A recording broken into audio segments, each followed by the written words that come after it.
ಇನ್ನು ತಮ್ಮ ಹೇಳಿಕೆಯನ್ನ ಸಮರ್ಥಿಸಿಕೊಂಡಿದ್ದಾರೆ ಎಚ್.ಸಿ. ಬಾಲಕೃಷ್ಣ. ಅಂದ್ರೆ ಗ್ಯಾರಂಟಿಗಳನ್ನ ನೋಡಿ ನೀವು ಮತ ಹಾಕಿ, ಅಕ್ಷತೆ ಕಾಳು ನೋಡಿ ಮತ ಹಾಕಿದ್ರೆ ಗ್ಯಾರಂಟಿಗಳನ್ನ ಆಮೇಲೆ ವಾಪಸ್ ತೆಗೆದುಕೊಂಡ್ಬಿಡ್ಬೇಕಾಗುತ್ತೆ ಅನ್ನೋ ರೀತಿಯಾಗಿ ಅವ್ರು ಹೇಳಿದ್ರಲ್ಲ. ಗ್ಯಾರಂಟಿಗಳಿಗೆ ಮತ ಹಾಕಿ, ಅಕ್ಷತೆಗೆ ಮತ ಹಾಕಬೇಡಿ, ಅಕ್ಷತೆಗೆ ಮತ ಹಾಕಬೇಡಿ ಅನ್ನುವಂಥದ್ದು ನಮ್ಮ ಉದ್ದೇಶ ಆಗಿತ್ತು. ನಮ್ದೇನು ಬ್ಲ್ಯಾಕ್ ಮೇಲ್ ಸಂಸ್ಕೃತಿ ಅಲ್ಲ, ನಾವು ಕೆಲಸ ಮಾಡಿದೀವಿ, ಮತ ಹಾಕಿ ಅಂತ ಕೇಳಿದೀವಿ ಅನ್ನುವಂಥದ್ದನ್ನ ಅವ್ರು ಹೇಳ್ತಾ ತಾವೇನು ಹೇಳಿದ್ರು ಅನ್ನುವಂಥದ್ದನ್ನ ಸಮರ್ಥಿಸಿಕೊಂಡಿದ್ದಾರೆ.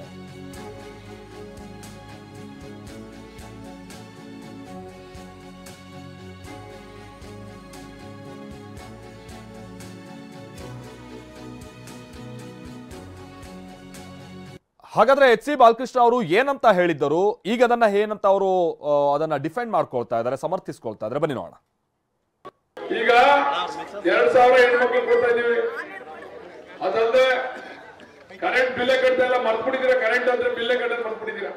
ಮೊದಲೇ ಒಂದು ತಿಂಗಳಾಯ್ತಂಗೆ KEB ಒಂದು ಬಿಲ್ ಕಟ್ತಾರೆ, ಬಂದಿದ್ದೀರಾ ಲೈನ್ ಮ್ಯಾನ್ ಕಟ್ ಮಾಡಕ್ಕೆ. ಲೈಟ್ ಅಕ್ಕಿ ಕೊಡ್ತಾ ಇದೀವಿ 10 kg. ಕೇಂದ್ರ ಸರ್ಕಾರ ಅಕ್ಕಿ ಕೊಡ್ಲಿಲ್ಲ ಅಂತ ದುಡ್ಡು ಕೊಡ್ತಾ ಇದೀವಿ. 5 kg ಅಕ್ಕಿ ಬದಲಾಗಿ ಅದಕ್ಕೆ ದುಡ್ಡು ಕೊಡ್ತಾ ಇದೀವಿ. ಅದಲ್ಲದೆ ನಮ್ಮ ಹೆಣ್ಮಕ್ಳು ಎಲ್ಲಿ ಓಡಾಡಿದ್ರು ಫ್ರೀ ಆಗಿ ಬಸ್ ನಲ್ಲಿ ಎಲ್ಲಿ ಬೇಕಾದ್ರೂ ಓಡಾಡ್ಬೋದು. ರಾಜ್ಯದಲ್ಲಿ ಉಚಿತವಾಗಿ ಕೊಟ್ಟಿದೀವಿ. ಇದು ಅಲ್ಲದೆ ಯುವಕರಿಗೆ ವಿದ್ಯಾನಿಧಿ ಅಂತ ಮಾಡಿ ಡಿಗ್ರಿ ಕಂಪ್ಲೀಟ್ ಆದ ತಕ್ಷಣನೇ ಅವರಿಗೆ 3,000 ರೂಪಾಯಿಗಳನ್ನು 2 ವರ್ಷ, ಡಿಪ್ಲೊಮಾ ಮಾಡೋರು 1 ವರ್ಷ ತಂದಿದ್ದೀವಿ. ಇವಿಷ್ಟೆಲ್ಲ ಮಾಡಿ ಜನ ನಮ್ಗೆ ಓಟ್ ಹಾಕಲಿಲ್ಲ ಅಂದ್ರೆ, ತಿರಸ್ಕಾರ ಮಾಡಿದ್ರೆ ನಾವೇನ್ ತೀರ್ಮಾನ ಮಾಡ್ಬೇಕು? ಈ ಗ್ಯಾರಂಟಿಗೆ ಬೆಲೆ ಇಲ್ಲ, ಅಕ್ಷತೆಗೆ ಬೆಲೆ ಇದೆ. ಅವಾಗ ನಾವು ಒಂದು ಗ್ಯಾರಂಟಿ ಕ್ಯಾನ್ಸಲ್ ಮಾಡಿ ಒಂದು ಅಕ್ಷತೆ ಹಾಕಿ ನಾವು ಒಂದು ದೇವಸ್ಥಾನ ಕಟ್ಟಿ ಅಲ್ಲಿ ಪೂಜೆ ಮಾಡಿ ಓಟ್ ಹಾಕ್ಸ್ತೀವಿ. ಏನ್ ಮಾಡೋದು ಹೇಳಿ? ಗ್ಯಾರಂಟಿ ಬೇಕಾ, ಅಕ್ಷತೆ ಬೇಕಾ? ತೀರ್ಮಾನ ಆಗ್ಬೇಕಲ್ಲ. ನಾನು ಮುಖ್ಯಮಂತ್ರಿಗಳಿಗೆ ಹೇಳಿದ್ದೀನಿ, ನೀವು ಮಾಡ್ತಕ್ಕಂಥ ಕಾರ್ಯಕ್ರಮದಿಂದ ಈ ರಾಜ್ಯದಲ್ಲಿ ಜನ ನಮ್ಮ ಪಕ್ಷದ ಲೋಕಸಭಾ ಸದಸ್ಯರನ್ನ ಗೆಲ್ಲಿಸಬೇಕು. ಗೆಲ್ಲಿಸ್ತೇವೆ ಅಂದ್ರೆ ನಿಮ್ ಗ್ಯಾರಂಟಿ ಅವಶ್ಯಕತೆ ಇಲ್ಲ ಜನಕ್ಕೆ ಅಂತ ಅರ್ಥ ಆಯ್ತದೆ.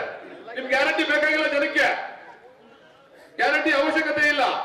ಅವಾಗ ಆ ದುಡ್ಡು ತಗೊಂಡು ಅಭಿವೃದ್ಧಿ ಮಾಡ್ತೀವಿ. ನಿಮ್ಮ ಮತ ಹಾಕಿ, ಅಕ್ಷತೆಗಳಿಗೆ ಮತ ಹಾಕಬೇಡಿ ಅಂತಕ್ಕಂಥದ್ದು ನಮ್ಮ ಉದ್ದೇಶ ಅಷ್ಟೇ.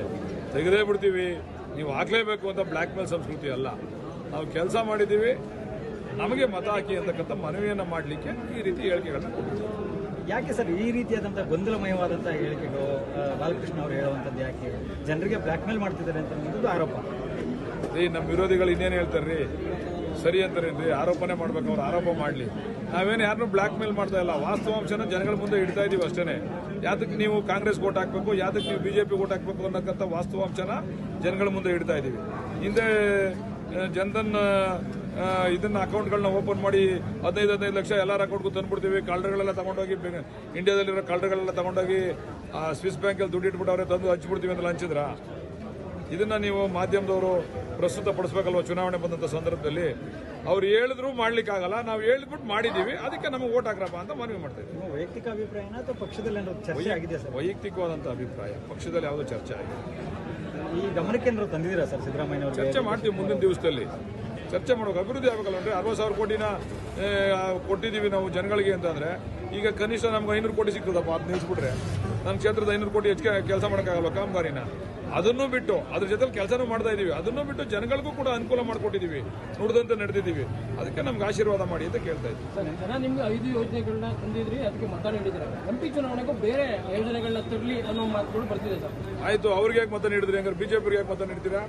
ಏನು ದೇವಸ್ಥಾನ ಓಪನ್ ಮಾಡಿ ಮತ ನೀಡ್ತೀರಾ ಹಂಗಾರೆ?